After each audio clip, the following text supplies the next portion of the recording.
This is IFV, the web space with your dose of business and financial news. In full view, we're making your business our business. Welcome to In Full View. I'm Marcella Palmer. We're bringing you the week's medium and small business news from the Livingston, New Jersey campus of global commercial finance company CIPP Group. We're speaking to the company's director and chief privacy officer, Lydia Payne-Johnson, about how small and medium businesses and entrepreneurs can make sure they're taking adequate measures to protect their customers' privacy. More on that in a moment. First, here's Shay Maltzby with the Index Performance Outlook for the week ending Friday, July 23rd, 2010. Thank you, Marcella. The Nasdaq closed the week up approximately 4.2%. The Russell 2000 is up 6.6%. The Russell Microcap Index closes up 6.1%. The S&P Midcap 400 is up roughly 5%. And Canada's S&P TSX Smallcap ends the week up about 2.7%.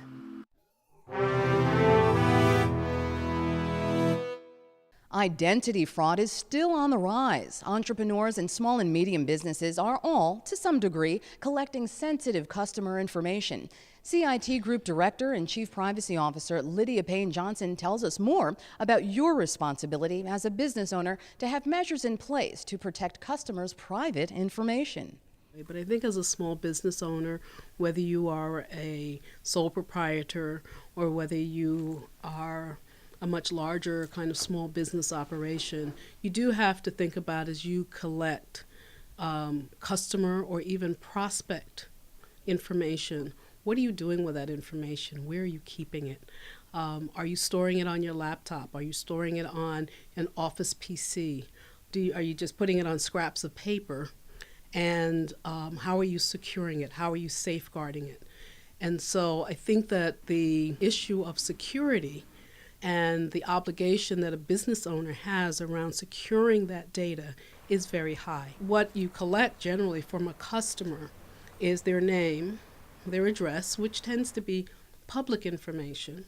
And in the security space, we look at what is public and what is non-public information. And after you get past the address, then maybe you collect the person's date of birth. You collect maybe a mother's maiden name, a driver's license, a bank account number. That's non-public information, or credit card number, or some other kind of banking information. Security and privacy looks at whether that information can uniquely identify a person. So if you're collecting that information, you have a heightened responsibility to secure it and to protect it. And I think that business owners have to really evaluate how are they keeping that information, who has access to it, when you no longer need it, what are you doing with it, how are you destroying it, or how are you storing it, how are you storing it at home, in your office. If you're collecting that information online, for example, you should have a privacy statement, a disclosure statement.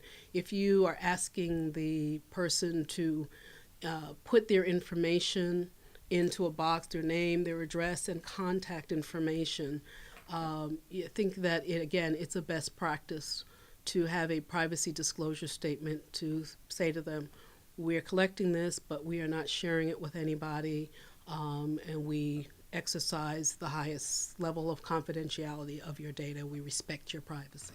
As you touched on, there are different kind of websites. You have the pamphlet website where you just fill out your name, maybe your phone number, your email address. But then you have the websites with the shopping carts that are actually collecting sensitive information.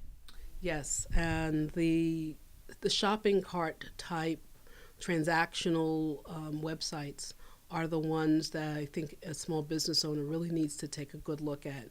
You may have contracted with a vendor that is handling those transactions for you.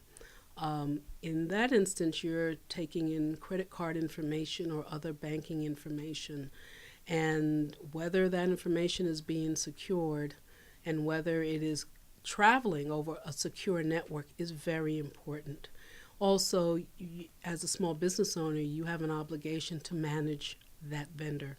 And so in your contract, you should have provisions that state what their obligation is to protect the data they're getting from you. I would advise that people should not just take the vendor's contract and sign it, but I think you should customize it to make sure that you're putting in the right kinds of controls and provisions, and also when it comes down to liabilities, should that information get into unauthorized hands, who's required to notify you that that's happened, and then to know what you need to do. A business or an entrepreneur might say, you know, I'm already pulling plenty of money out of my pocket. I don't have much more. Do I have to hire an attorney for this? On the contract side with the vendor, I don't know they need to hire an attorney. They might have a friend that is willing to look at that. There are some sites where there are good templates and good, practices around what you should have in a vendor contract. But I think it's more expensive not to take care of this and not to try to have some kind of a privacy and security program. There are a number of resources through the International Association of Privacy Professionals. Their website is www.privacyassociation.org, where you could probably reach out and ask for a consultant. And there are other folks who have been in the privacy and security space that are working for large and small companies who are pretty good in this area that you might even just tap. According to research and consulting firm Javelin Strategy and Research, its 2010 Identity Fraud Survey report says last year 11 million Americans experienced some form of identity theft fraud. That's 11% more than in 2008. That's all for this week from the IFV News team. Thanks for joining us from the Livingston, New Jersey campus of global commercial finance company CIPP Group. Be sure to check back every day right here at ifvnews.com for the latest on what's happening around the globe in the medium and small business world.